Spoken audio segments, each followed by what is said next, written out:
A coalition of civil society organizations has faulted the Electoral Act 2026, claiming the new law has loopholes that could undermine the 2027 polls. The coalition, including Yaga Africa International Press Center and the Kuka Center, stated this in Abuja following the presidential assent to the Electoral Act 2026. The organizations describe the law as a missed opportunity for the transformative electoral reform that Nigeria requires and that Nigerian citizens deserve. Still on matters arising from the Electoral Act Amendment Bill signed into law by President Bola Tinubu, we're now joined by Ememobong, PDP National Publicity Secretary, and Oba Maduabuchi, a senior advocate of Nigeria. Thank you, both of you gentlemen, for joining us on Newsnight. I guess we're not about to hear the last of this electoral contentious or controversial electoral bill. But where do we start? Oba Maduabuchi, you are the senior advocate of Nigeria. Yeah. Before we get to the political, reactions, let's even look at the legality, the constitutionality of this electoral law that has been passed by President Bola Tinubu. On the one hand, some argue that the so-called Form EC8A would be the primary source when it comes to litigation in court. And while others say, look, the e-transmission really should be the #1 primary, mode of resorting when it comes to litigation. Well, help us unpack and understand, all of this. Thank you very much, Ngozi. You see, we have gone this route before. Right. When we had card reader, the Supreme Court said card reader is not in the Electoral Act. But they went further to say that no, then there was a time we wanted to do elections, and the National Assembly said you must do presidential election first, if you remember. And they said you can't tell INEC how to do elections. You cannot. It is INEC that decides how to conduct an election, not the National Assembly. You cannot tell INEC you must transmit electronically. You can't. Because Section 153 of the Constitution sets up INEC, not the Electoral Act. That's one mistake people make. It is not the Electoral Act that set up INEC. It is Section 153 of the Constitution. Then Section 160 gives INEC the power to assign responsibilities. Then Schedule 3, Paragraph F, 15, clearly says INEC shall have the power to organize, undertake, and supervise elections for the president, senate, all elections in Nigeria, outside local government elections. Right.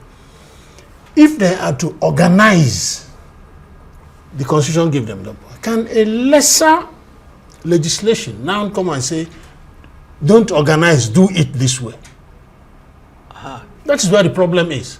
You cannot, when they have been told, organize, undertake, then you are now saying, don't organize, we organize for you.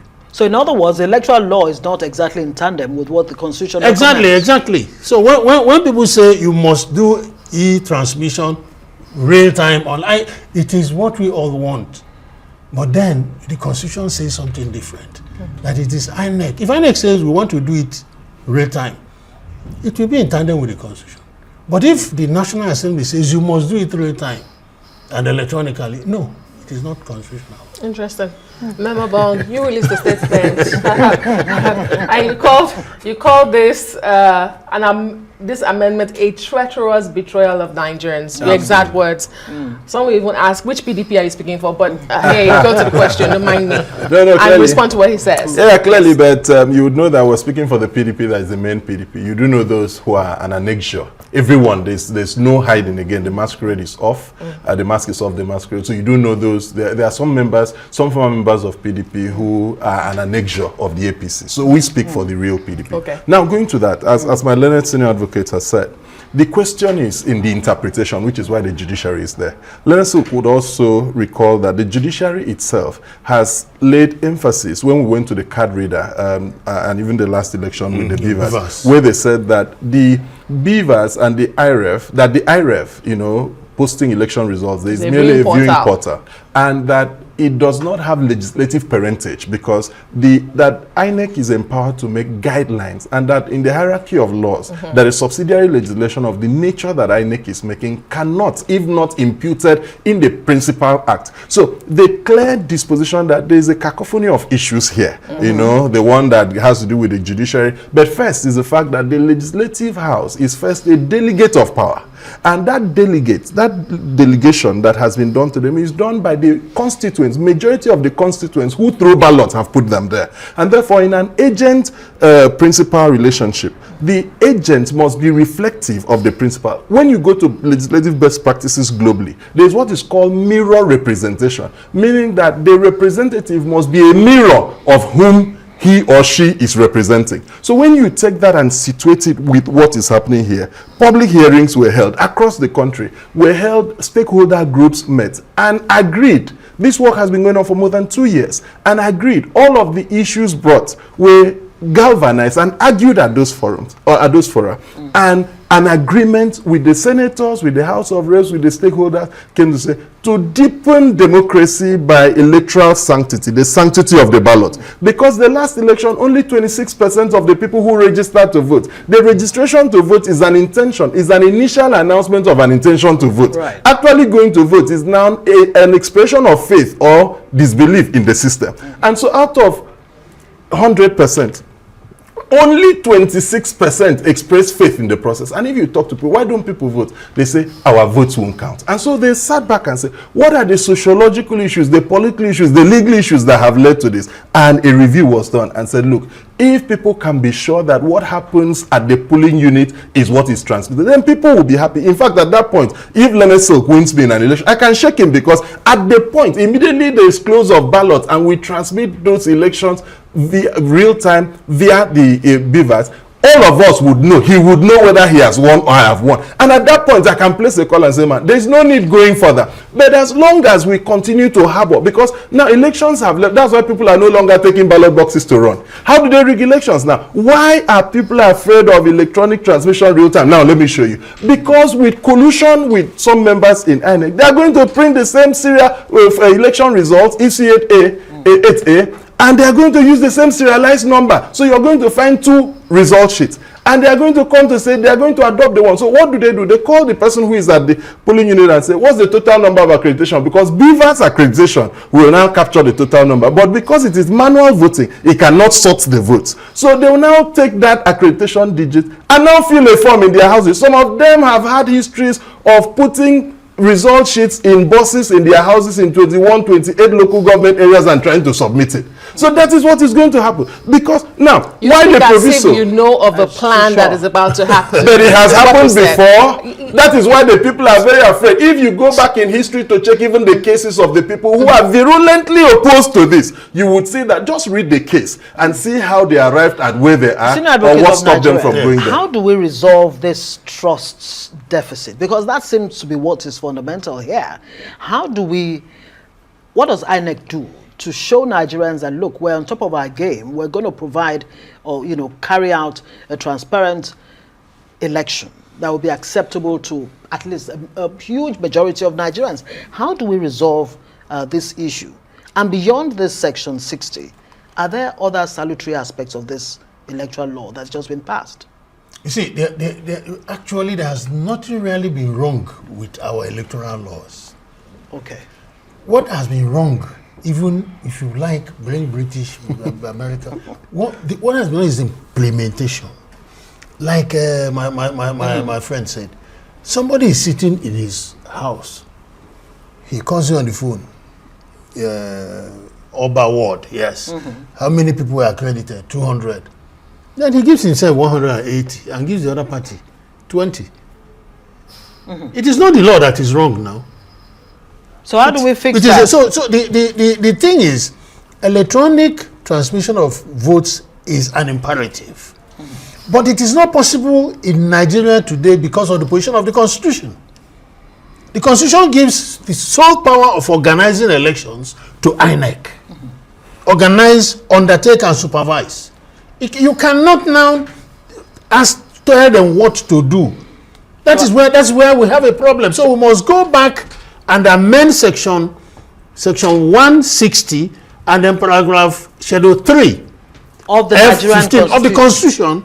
Remove that power to be the sole. Let them organize as prescribed by the Electoral Act. If you don't say they are to organize elections as prescribed by the Electoral Act, once you give them that discretion, that complete autonomy, there is no way you now make a subsidiary legislation like the Electoral Act, and it will override the Constitution. Okay. So but let's remember that, yes, Section 1 sub 3, which talks about supremacy and inconsistency. Okay. But however, in case law, which we have seen, which we've participated, you see that INEC, for example, in 2015, 2019, 2023, with the introduction of technology, INEC now issues a guideline, and says this is how we intend to. The guidelines have always been there. Yeah, but it is. For example, if that is we are now getting to the point. Yeah, the interpretation. Instead of the Electoral Act saying you must do it this way, it is INEC that will say from our guideline, pursuant to the third schedule, F15. This is what we want to do. But the interpretation of the court, especially the Apex Court, has been that INEC guidelines is subsidiary to the Principal Act. Of course. Which, like you have said, is also subsidiary. So INEC is making even this guideline in view of the constitutional provision, but they have not been recognized. Right. We have done lots and lots and lots of election cases. Yes. INEC guidelines have always been recognized. But where INEC makes a guideline and there is another provision in a statutory, there's another statutory provision. Electoral Act, Constitution.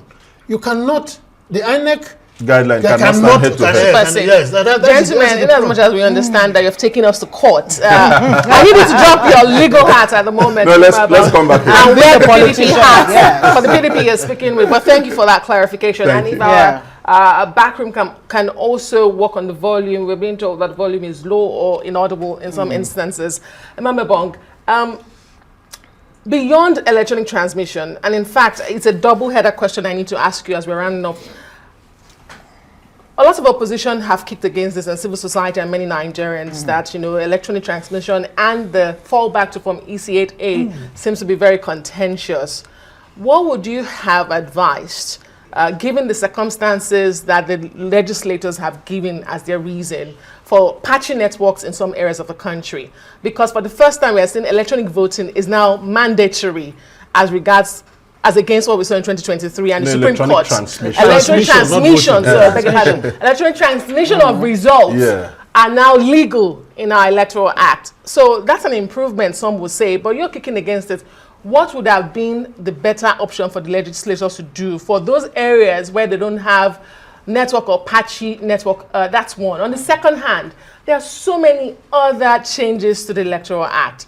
Funding of INEC has reduced. Submission of candidates by parties such as yours has reduced. In fact, the way you nominate your candidate as political parties has also changed. But nobody seems to be highlighting a lot of those. I saw your statement, and you only highlighted electronic transmission of results and party and nomination of candidates. But there are other potential risks and loopholes here that others have raised. A political party such as PDP, I mean, what are you doing differently? What are you saying, really? The first is that while we admit that the National Assembly has rights to make rules as to guidelines for elections, and how political parties are administered. But those rules, if you see how Section 228B is couched in such a way that first you make laws as per registration, and you now make laws that guide. Now, and the fundamental word is that guide democratic, transparent and democratic selection and nomination of candidates. Now, from my experience, between indirect primaries, where they are statutory delegates and they are ad hoc delegates, which forms an electoral college, and indirect, which you have seen in this country through indirect primaries. People have allotted to candidates, who emerge, votes that at the end of it, during elections, the total votes of the people in that community was not up to half of what the candidate had. So which is more transparent, indirect or direct? So which in your mind is more No, transparent? clearly indirect, that that everyone knows these people, the process of these people coming up. And so we are saying that it is an overreach for the National Assembly to limit. I mean, there is a spectrum of process of selecting candidates. So you shouldn't have gone into a limit to say it has to be either direct or consensus. Number one. Number two, very quickly. See, this is an elephant. So you describe where you touch. So you're going to look at what pains you the most. Civil societies are talking. If INEC is worried about, INEC should also shout, because they are even complicit in this. So we are talking about the most critical in the hierarchy of this. You're going to see that it has to do with electronic transmission and it has to do with nomination of candidates. Oba Maduabuchi, last word, 30 seconds. Which part of the elephant are you touching here? Section 84. I usually speak as a lawyer. I don't talk politics. My friend never talks politics. Right. When the law prescribes a way of doing something, you can't do it in any other way. When people say we want electronic transmission of result, it means that any result that's not electronically transmitted is invalid in Nigeria. What about that section 84? Direct and direct and indirect. That is for him. His politics. All right, we'll have to look at that. No, but the electronic transmission is not, it doesn't invalidate the form EC8A. It is a double check on it. It says that when the presiding officer is done, you people were saying that you want it real time. No, that's not what we said. We are saying that immediately you finish the fiscal form, transmit that particular thing, so that when we get to the collation center, we would see whether what you're bringing physically tallies. It does not remove the primacy of the paper. It doesn't. No, it doesn't. Be there. The paper is there. Thank you very much. Thank you very much. We have to wrap things up. I mean, an interesting conversation here. Ememobong is PDP National Publicity Secretary, and Oba Maduabuchi, of course, Senior Advocate of Nigeria. Both of you lawyers, as a matter of fact, aren't you? He's my lens. Okay, thank you very much. Thank you. Thank All you right, both now for moving being on on. the news. Yes. We do appreciate your time.